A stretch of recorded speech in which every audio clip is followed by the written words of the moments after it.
आप सभी को सलाम। प्रभु यीशु मसीह में आप सभी को मेरा प्रेम नमस्कार मेरे प्रियो। मैं हृदय से धन्यवाद देता हूं परमेश्वर पिता का इस सुंदर दिन के लिए, इस सुंदर समय के लिए कि हम फिर से एक बार जुड़ पाए। और भाई प्रशांत के जीवन के लिए भी और हम सब के जीवनों के लिए मैं धन्यवाद देता हूं। बीते दिनों जैसे बताया गया था कि नाना प्रकार से परमेश्वर पिता हमारी सहायता करते हैं, हमारे प्राण की रक्षा करते हैं। और नहीं चाहते वो कि हम में से कोई भी नाश हो जाए। और इसलिए परमेश्वर पिता बहुत सारे चीजों का उपाय करके हमको सिखाने के लिए विभिन्न एग्जाम्पल्स के थ्रू और बहुत सारी बातों के थ्रू हमें ये सब बातों को समझाते हैं। और जाहिर सी बात है कि सबसे बड़ा प्रेम है। और इसीलिए मेरे प्रियो, पिता का प्रेम और पुत्र का प्रेम, यूहन्ना में पिता के प्रेम के बारे में भी बताया है और पुत्र ने अपने प्रेम के विषय में भी चेलों को बताया। यूहन्ना 3:16 में जैसे हम पढ़ते हैं कि पिता का प्रेम का वर्णन है। और उसके बाद में यूहन्ना रचित सुसमाचार में ही बताया है कि पुत्र ने किस प्रकार पे प्रेम किया। तो पुत्र बोलते हैं कि जैसा मैंने तुमसे प्रेम किया, मतलब उन्होंने पहले वो करके दिखाया। और पुत्र के प्रेम को प्रकाशित वाक्य में यूहन्ना भी बताते हैं। और पिता और पुत्र का प्रेम, और जब हम हमारा प्रेम वहां पे आता है तो वो चीज कंबाइन होकर के कंप्लीटनेस को दिखाता है। और प्रैक्टिकल बात कहूं तो यहाँ पे जब प्रशांत भाई इस वचन को रख रहे थे तो वैसे वैसे मैं इन चीजों को सोचते जा रहा था और मैं देख रहा था कि पौलुस ने बोला कि देखो, जितने भी ज्ञान है, जितने भी प्रोफेसी वाले वरदान है, जितने भी अन्य भाषाओं का वरदान है, वो सब एक दूसरे की उन्नति के लिए बना हुआ है। बट होता क्या है कि एक जो व्यक्ति मान लीजिए थोड़ा सा ऊपर चढ़ के काम कर रहा है, देखिएगा, जो मान लीजिए जो एक एक मैं चर्च की बात करूं तो चर्च में जो झाड़ू लगाता है वो भी एक प्रकार की सेवकाई ही है। बट उससे किसी को प्रॉब्लम नहीं होता, ना ही उससे किसी को जलन होता है। परंतु उससे ऊपर उठेंगे आप तो जो थोड़ा एडमिनिस्ट्रेटर का काम करता है, उससे खिटपिट रहता है लोगों का कई बार। उससे और अगर आप ऊपर उठेंगे तो जो आराधना में काम करते हैं, जो आराधना में मतलब जो सामने आकर के वो गीतों को गाना या भी जो भी प्रकार का उनका जो भी रहता है, उनसे थोड़ा सा दिक्कत। फिर जो प्रचार करते हैं उनसे तो अधिकतर वो टारगेट में ज्यादा रहते हैं, बहुत सारे रीजंस की वजह से। परंतु ये जो पौलुस ने यहाँ पहला कुरिन्थियों 12 और 13 अध्याय को कंबाइन करके बताना चाहा है, वो बताया है कि देखो, जो भी उन्नति करे, जो भी उन्नति करे, चाहे किसी को वचन का वरदान हो, चाहे को किसी चीज का वरदान हो, तो समझ लो वो तुम एक दूसरे की ही सेवा करते हैं। और तुम एक बॉडी हो, एक शरीर हो, जिसका सिर जो है मसीह है। वो डायरेक्शन, सिर बोलने से यहाँ ब्रेन और डिसीजन का काम पूरा मसीह का रहता है। वो डायरेक्शन देते हैं और बॉडी वैसा वैसा करता है। और इसीलिए वो समझाना चाह रहे थे कि देखो, तुम एक दूसरे से ना जलन रखो, ना फूलो, ना मतलब लड़ाई झगड़ा हो, और ना तुम्हारे बीच में हार्मनी लूज ना हो। क्यों? क्योंकि जो जो वचन का भाग रख रहा है वो तुम्हारी सेवा करता है, जो गीतों को गाता है वो भी तुम्हारे लिए ही वो रिप्रेजेंट करके वो मसीह जो प्रभु को आराधना करते हैं, फिर परमेश्वर को आराधना पहुंचता है उसके द्वारा, तो सब एक ही है। इसी को बोलते हैं कि यदि तुम प्रेम न रखो, मतलब ये सब बातें, तुम बड़े से बड़े आत्मिक वरदानों की धुन में रहो। क्यों? क्यों? जिससे देह की उन्नति हो, खुद की उन्नति नहीं। और एक देह में जो व्यक्ति जो डाला जाता है, मतलब कलीसिया का जो भागी हो जाता है ना, मैं समझता हूँ वो इंडिविजुअल नहीं रहता। और कभी भी उसको इंडिविजुअली नहीं सोचना चाहिए। वो एक, अब वो एक शरीर का भाग है। और शरीर का भाग बोलने से दूसरे की सेवा करना और दूसरे से सेवा लेना, यही शरीर है। मान लीजिए पैर, पैर है, हाथ है, तो पैर जब तक चल रहा है तब तक शरीर आगे बढ़ते रहता है, तो हाथ खुश है उससे। तो हाथ के लिए समझ लीजिए पैर बॉडी को आगे बढ़ाने का काम कर रहा है, पैर चलने का काम कर रहा है, परंतु तो वो क्या हो रहा है कि वो शरीर को आगे लेकर के जा रहा है, लेकिन जब पैर में तकलीफ हो गई है तो हाथ को ही आगे बढ़ना है और मलहम को लगाना है उस जगह में। क्यों? क्योंकि जब तक पैर चल रहा था हाथ को बेनिफिट हो रहा था, क्योंकि हाथ भी आगे बढ़ रहा था पैर की वजह से। अब पैर को कुछ हो गया तो उसको हाथ की जरूरत है, तो हाथ को आगे बढ़ना ही है।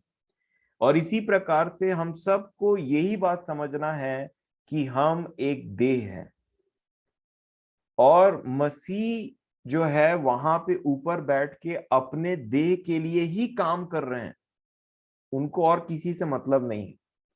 इसीलिए प्रकाशित वाक्य में उन्होंने कलीसिया को ही चिट्ठी लिखा, मेरे प्रियो, ये कलीसिया को ये लिख देना, वो कलीसिया को वो लिख देना। और वो कलीसिया को जो इंफॉर्मेशन मिला था प्रभु को, यूहन्ना को, वो प्रभु यीशु मसीह ने दिया था। और जो प्रभु यीशु मसीह को इंफॉर्मेशन मिला था तो वो परमेश्वर पिता ने दिया था। तो परमेश्वर पिता को किससे मतलब है? प्रभु यीशु मसीह के कलीसिया से। प्रभु यीशु मसीह किससे मतलब है? मैं अपने देह से, अपने दुल्हन से, अपनी कलीसिया को। तो पूरा पिता का और पुत्र का फोकस सिर्फ कलीसिया है, और इस कलीसिया में जोड़ने वाले लोगों को वो चाहते हैं। और ये जो खिटपिट की बात कर रही थी, होती है ना हमारे बीच में, या फिर किसी भी, जब हम आगे बढ़ने की कोशिश करते हैं, तो देखिए हर किसी के विचार अलग अलग होते हैं। हर किसी के विचार अलग अलग होते हैं। फॉर एग्जाम्पल मैं इसको ऐसा समझ बोलना चाहूंगा कि मान लीजिए एक आदमी है और एक औरत है, शादी होने के बाद दोनों एक हो जाते हैं। तो दोनों के एक होने के बाद में जो उनका थॉट है, जो विचार है, वो एक कैसे हो? क्योंकि प्रभु ने तो कलीसिया को और अपने आप को एक एक शादी होने के बाद में जो एक पुरुष और एक महिला होते हैं, उनको भी बोला एक एक बॉडी है ये भी, कि पति जो है पत्नी का सिर है, और पत्नी जो है वो हस्बैंड का हस्बैंड का बॉडी है। तो ये जब एक होते हैं, तो मान लीजिए अभी तक जो एक व्यक्ति है, अभी तक एक लड़का है, वो अपने सोच विचारों में चलता था, अभी तक एक लड़की जो अपने सोच विचारों में चलती थी। पर जैसे ही शादी हो जाता है, दोनों के विचार मिलना चाहिए, क्योंकि अब वो एक देह है। और एक देह का विचार नहीं मिलेगा तो देह आगे नहीं बढ़ सकता। क्योंकि एक हाथ मान लीजिए बोल रहा है इधर, एक हाथ बोल रहा है इधर, तो खींचातानी होने लग जाता है। और इसीलिए हम सब के विचार वचन में आकर के एक हो जाते हैं। चाहे दुनिया में किसी का कुछ भी मानना रहा हो, अभी तक मैं ऐसा मानता हूं या मैं ऐसा मानती हूं, हमारे कल्चर में ऐसा होता है, हमारे सोसाइटी में ऐसा होता है, वो सब लोगों के विचार ना ये वचन में एक हो जाते हैं, मिल जाते हैं ये वचन में। उसी प्रकार से पौलुस वही बताना चाह रहे थे यहाँ पे कि तुम देखो, तुम अच्छी बात है तुमको जो आत्मिक वरदान मिले हैं, किसी को वचन का भाव, किसी को गीत का, किसी गीत तो नहीं बोलना चाहूंगा मैं, जो जो लिखा है वही है। किसी को वो बोलते हैं कि प्रेरित है, भविष्यवक्ता है, शिक्षक है, सामर्थ के काम करने वाले हैं, चंगा करने वाले हैं, उपकार करने वाले हैं। परंतु क्यों है ये परमेश्वर पिता ने प्रभु यीशु मसीह के द्वारा नियुक्त किया है। क्यों? क्योंकि देह उन्नति पाए, देह की उन्नति हो, देह बढ़े, है ना। विश्वास में, भविष्यवाणी में, वचन में देह की उन्नति, सबकी उन्नति। उसी प्रकार हम जो मसीह की देह कहलाते हैं, वो एक दूसरे की सेवा करते हैं एक्चुअल में, और एक दूसरे को बढ़ाने का काम करते हैं। परंतु जब जो एक मसीह के देह से अलग हो जाता है ना, तो उसके सोच विचार अलग हो जाने लगते हैं, और वो देह में गड़बड़ी लाने लग जाता है, चाहे वो कोई भी हो।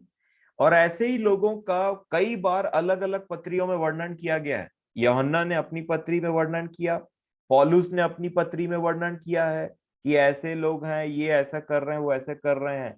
और इसीलिए यूहन्ना ने क्या बोला कि कुछ लोगों को तुमको नमस्कार भी नहीं करना है, क्योंकि वो देह को बिगाड़ने का काम करते हैं।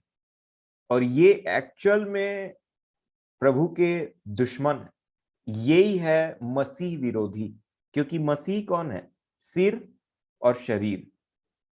और इस शरीर के अगेंस्ट में जो भी जाता है वही एंटी क्राइस्ट है। यही एंटी क्राइस्ट की आत्मा है जो आगे चल करके प्रकट होने वाला है। इसीलिए मेरे प्रियो कि जो जिसको भी जिस प्रकार का वरदान मिला है उसको ये बात समझना जरूरी है कि मुझे ये वरदान मसीह की देह की उन्नति के लिए दिया गया है, मेरी उन्नति के लिए नहीं, परंतु मसीह की देह की उन्नति के लिए जिसका मैं भी एक भाग हूं।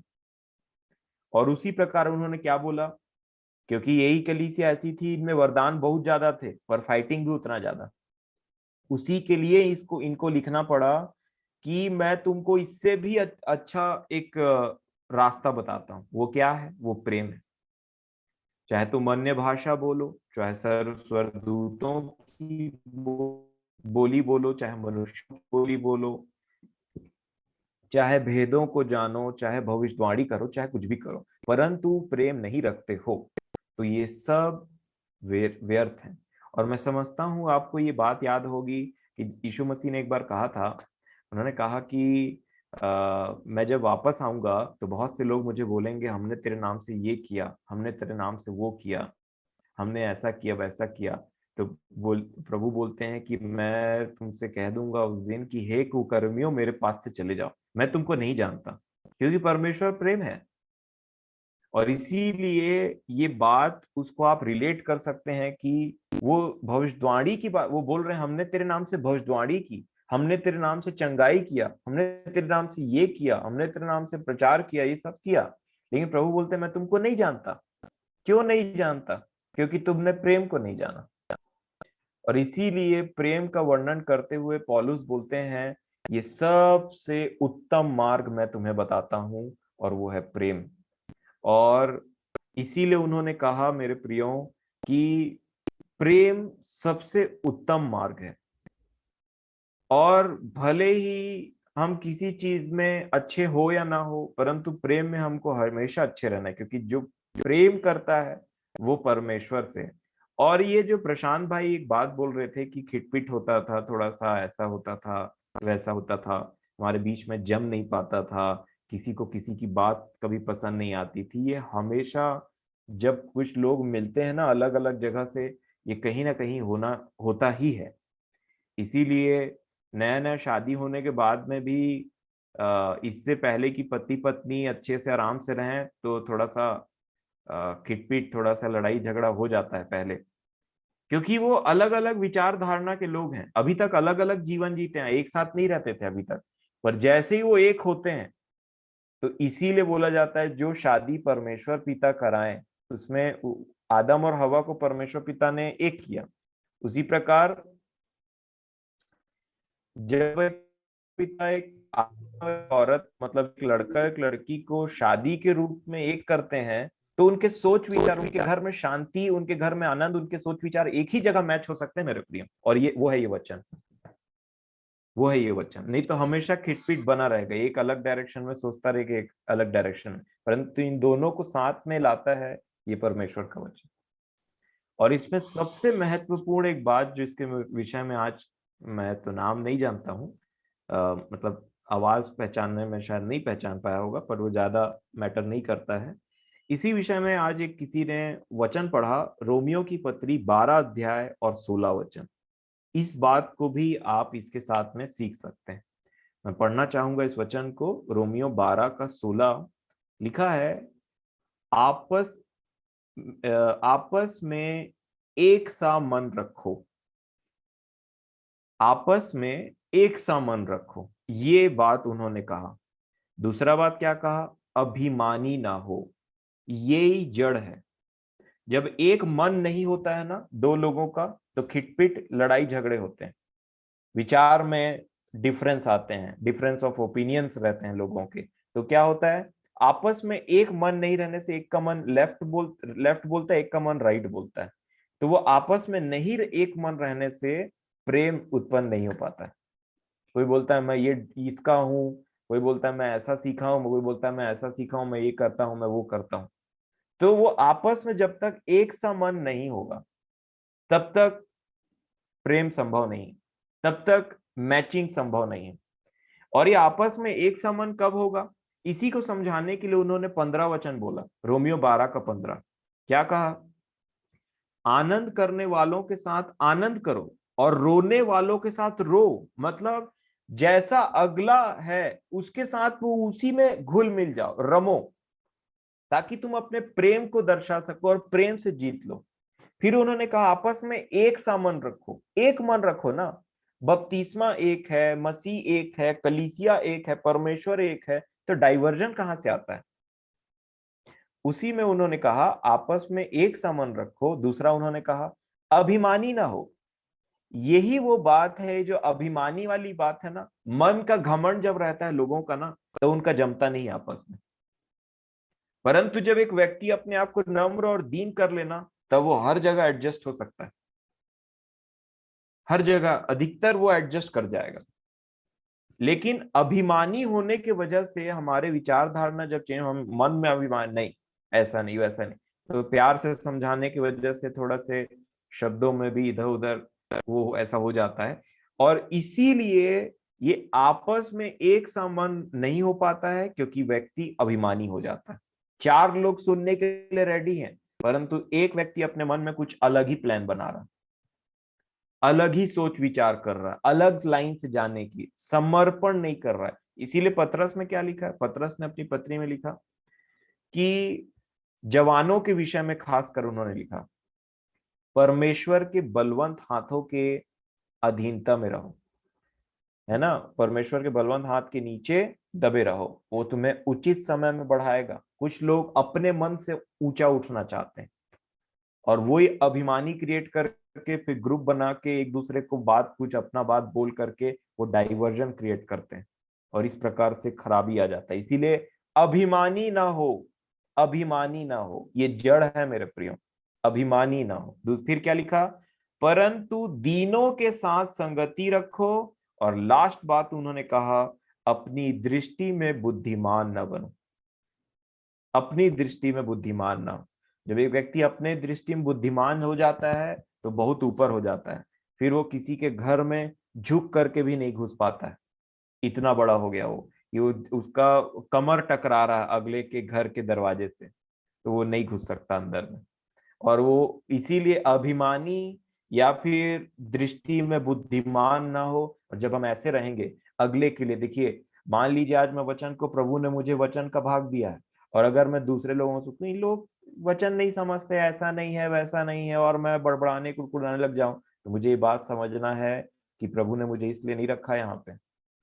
मैंने इन चीजों को सीखा है प्रैक्टिकली लाइफ में, क्योंकि प्रेम, जैसे ही प्रेम ने, पौलुस ने प्रेम को डिफाइन करना स्टार्ट किया, सबसे पहले कहा प्रेम धीरजवंत, प्रेम धीरजवंत, वो धीरज धरता है दूसरे के लिए।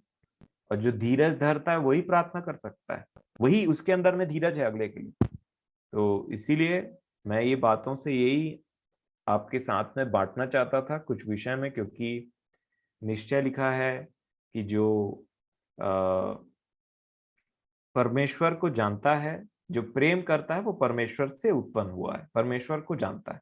प्रेम के बिना कुछ भी नहीं है, चाहे जो भी करते रहे हम, जितने भी सामर्थी काम करें, जितने भी कुछ भी कर ले, परंतु प्रेम के बिना कुछ नहीं है। और प्रेम में आने के लिए हमें नीचे रहना है। लोग जैसे प्रभु को इतनी सारी बातें पता थी, वो स्वर्ग से आए थे, परंतु मनुष्यों को मनुष्यों के लैंग्वेज में, मैं बोलना चाहूंगा उनके बुद्धि के हिसाब से वो ना दृष्टांत बताते थे, उसको भी बेचारे नहीं समझ पाते थे। सोचिए, परमेश्वर, परमेश्वर है ना, वो मनुष्य का रूप लेकर के पृथ्वी में आकर के पृथ्वी के चीजों को लेकर के एग्जाम्पल बता रहा, खेत का एग्जाम्पल ले रहा है परमेश्वर। बताइए, आप सोचिए थोड़ा इस बात को। और उसके बावजूद में भी उन्होंने बड़े नम्रता और दीनता के साथ में वो शिक्षा दिया, और वो समझते भी नहीं थे तो उनको समझा भी रहे।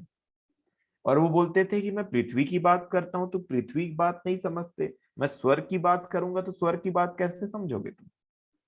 लेकिन उन सारे चीजों में हमारे प्रभु यीशु मसीह ने धीरज धरा। चेले आखिरी तक विश्वास नहीं किए, परंतु फिर भी धीरज धरा, सब छोड़ के चले गए, फिर भी धीरज धरा।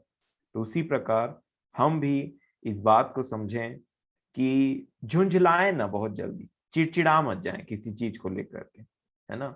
और आप सब मैं समझता हूँ मेरे से ज्यादा प्रेम के विषय में जानते हैं, परंतु इसको समराइज करने के लिए मैंने कुछ बातों को रखा है ताकि ये हमारे उन्नति के काम आए। तो मैं धन्यवाद देना चाहूंगा इस सुंदर समय के लिए और भाई प्रशांत के जीवन के लिए और हम सब के जीवन के लिए कि परमेश्वर पिता ने अनुग्रह किया हम पर कि हम उनकी दया में इन बातों को सीखने पाते हैं। तो परमेश्वर पिता को प्रभु यीशु मसीह के नाम से हमारे जीवनों से सदैव महिमा महिमा मिलती रहे। आमीन।